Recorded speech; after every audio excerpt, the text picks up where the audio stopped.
பூத்திருக்கும் பூசணி அன்று காத்திருக்கும் தந்தானே தானிக்க திருமஞ்சள் எனக்கு வேணும் தந்தானே.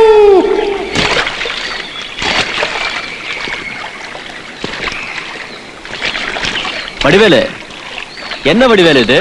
10 பொண்ணுங்க இருக்கிற இடத்துல ஆத்து சத்தத்தை தவிர பேச்சு சத்தத்தையே காணாம. ஏதாவது வேண்டுதலையா இருக்குமுங்க.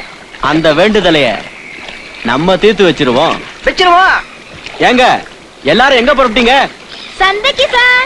சாமான்லாம் வாங்க போறோம் சார். உங்களுக்கு ஏதாவது வேணுமா சார்? நான் வாங்கிட்டு வரேன் சார். கருப்பட்டி பணியாரம் அதெல்லாம் பழசுடி. புதுசா ஜீராவோட ஜிலேபி வாங்கிட்டு வரேன் சார். ஜிலேபி சிரிக்கி.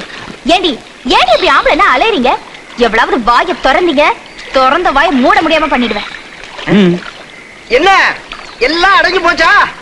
அடடடா, இவங்க கிட்ட ஒரு பந்தயம் போட்டு பரிசு கொடுக்கலாம்னு நினைச்சேன். பேச மாட்டேங்கிறாங்களே வடிவேலு. முதல்ல பரிசு என்னன்னு சொல்ல சுப்பாத்தா. பரிசு என்னன்னு கேக்குறீங்களா? பரிசு நான் தான். அதாவது நான் போடுற விடுகதைக்கு விட சொல்லிட்டா என்ன கல்யாணம் பண்ணிக்கலாம். எப்படி வசதி? அடியே அந்த ஆளோட தேக்கு மர தோல் அழகும் கரலா கட்ட கையழகும் பார்த்தா எப்படியா கட்டிக்கிட்டு போல ஆசை இல்ல? ஆசை மட்டும் பத்தாது, விட சொல்றதுக்கு மண்டையில அறிவு வேணுமில்லடி. மூடிட்டு உக்காரு. என்ன யோசிக்கிறீங்க? 2-3 பேர் விட சொன்னாலும் மிரண்டு போயிட மாட்டேன். நான் ரெடி. முதல்ல விடுகதையை போட சொல்லு வடிவேலு. அம்மணிகளா, தாளத்தை கொஞ்சம் போடுங்க. சுந்தனா போடுறேன்.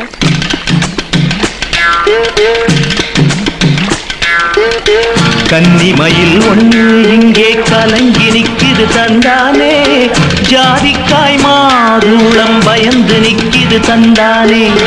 கன்னிமயில் ஒண்ணு இங்கே கலங்கி நிக்குது தந்தானே, ஜாதிக்காய் மாதுளம் பயந்து நிக்குது தந்தானே.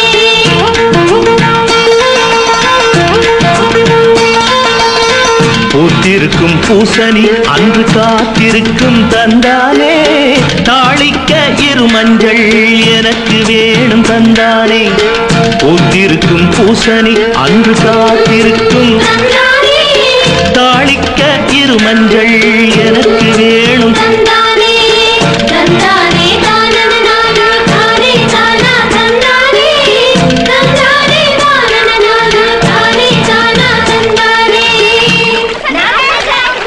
சொல்றீங்க.